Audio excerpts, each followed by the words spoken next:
This boy, born with a physically weak constitution, forced himself to do over 10,000 push-ups every day. He would stand in front of a sandbag, training his kicks for hours. To make his body more durable, he also engaged in nearly non-stop, high-intensity swimming, always maintaining a fist grip in the water to maximize his endurance and explosive power. The boy's name was Hobin. This almost self-torturous training was all for one goal, to one day defeat that person in his class. In this era where everyone can stream live, fame equals money. In Hobin's class, there was a popular live streamer named Paco, who had 700,000 followers. During Paco's live streams, Hobin was forced to wear clown makeup, becoming a prop for the amusement of the audience. Not only did he earn nothing, but any small mistake would lead to being met with physical punishment. After each stream, Hobin would walk alone to the bathroom, looking at his pathetic reflection in the mirror. His emotions would completely unravel. He couldn't understand why he was so hopeless. Paco, despite being terrible at school, could earn thousands from a single live stream. Even the new classmate and streamer, Rumi, gained attention because of her looks. But Hobin, he couldn't excel in his studies or earn money. Hobin washed the makeup off his face and was heading back to class when he was suddenly kicked from behind. It was Jihayak, and the reason was simple. During the last stream, Hobin's expression wasn't convincing enough.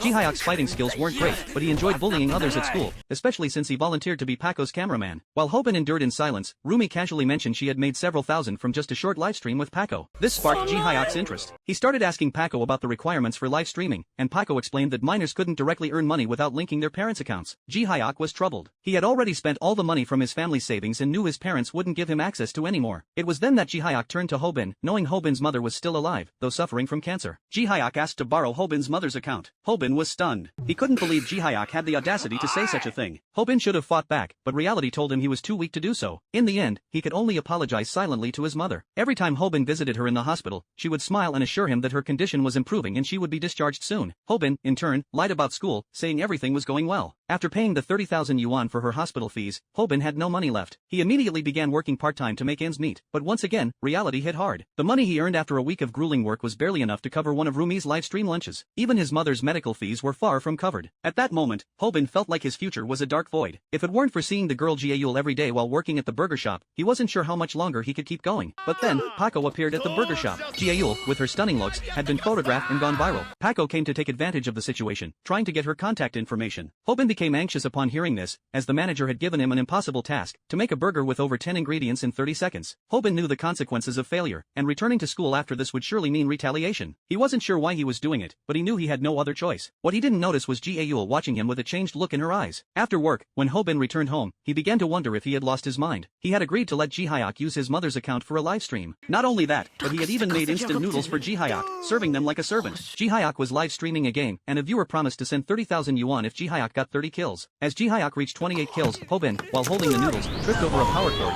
causing the stream to cut off and the 30,000 yuan to disappear.